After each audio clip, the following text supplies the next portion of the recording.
America, Israel यांनी Iran देशावर हल्ला चढवला आणि युद्धाला सुरुवात झाली. आज जर पाहिलं तर या युद्धाचा 5वा दिवस आहे. त्यामुळे आता कुठंतरी तिसऱ्या महायुद्धाला सुरुवात झाली असल्याची चर्चा होताना पाहण्यास मिळत आहे. त्यातच इराणवर अमेरिका, इस्रायल यांनी केलेल्या हल्ल्यामुळे कुठंतरी आता पेट्रोल, डिझेल आणि गॅसची टंचाई निर्माण होऊ शकते. या युद्धाचा जो फटका आहे तो भारताला बसू शकते, अशी भावना जी आहे ती आता भारत देशातील सर्वसामान्य नागरिकांच्या मनामध्ये घर निर्माण करत असल्याचं पाहण्यास मिळत आहे. त्यामुळे आता पेट्रोल आणि डिझेल याचबरोबर गॅसची टंचाई निर्माण होऊ शकते. त्या अनुषंगाने आता बीड जिल्ह्यातील सर्वच गावातील जी नागरिक आहेत ते आपापल्या गाड्यामध्ये पेट्रोल, डिझेल भरवण्यासाठी पेट्रोल पंपावर गर्दी करत असल्याचं पाहण्यास मिळत आहे.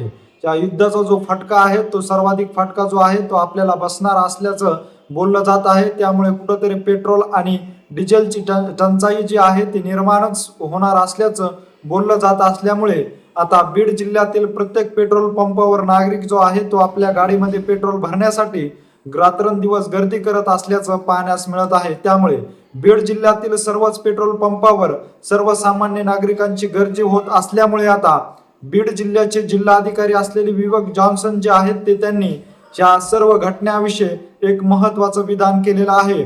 इस्रायल अमेरिकेने इराणवर हल्ला चढवलेला आहे, त्याला प्रत्युत्तर देत असताना आपण पाहिलेलं आहे की इराणने देखील इस्रायलवर देखील खूप मोठा हल्ला जो आहे तो देखील चढवलेला आहे. त्यामुळे कुठंतरी आता तिसऱ्या महायुद्धाला सुरुवात झाला असल्याचं पाहण्यास मिळत आहे. त्यातच आज या युद्धाचा 5वा दिवस आहे. सर्वाधिक महत्वाचा जर विषय पाहिला तर इराणकडून पेट्रोल, डिझेलची जी आयात आहे ती भारत देशामध्ये केली जात आहे. या युद्धामुळे जी होणारी आयात जी आहे ती कुठेतरी आता बंद होऊ शकते. ह्या अनुषंगानेच आता सर्वच नागरिक जे आहेत ते डिझेल, पेट्रोल भरण्यासाठी पेट्रोल पंपावर गर्दी करत आहेत.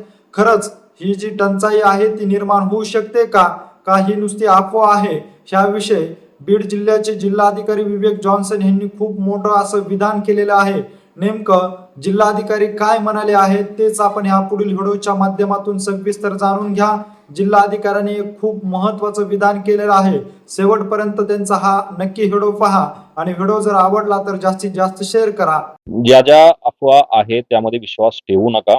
आम्ही सर्व सप्लायर सोबत, सर्व पेट्रोलियम सप्लायर सोबत आज सकाळी ज्याप्रमाणे लोकांच्या आमच्याकडे क्वेरीज आला होता, सर्व पेट्रोलियम सप्लायर सोबत आमचा एक मीटिंग झालेला आहे. त्यांच्या सर्वांच्या माहिती असं आहे की त्यामध्ये कुठलाही प्रकारचा शॉर्टेज नाहीये, त्यांच्याकडे ऑलरेडी स्टॉक उपलब्ध आहे. त्यामुळे सर्व नागरिकांना मला आव्हान आहे की तुम्ही कुठलाही अफवामध्ये विश्वास ठेवू नका. प्रॉपर स्टोरेज आणि कुठलाही शॉर्टेज नाही होणार आहे त्याच्या सूचना आम्ही संबंधित सप्लायर्सला ऑलरेडी दिलेला आहे. तर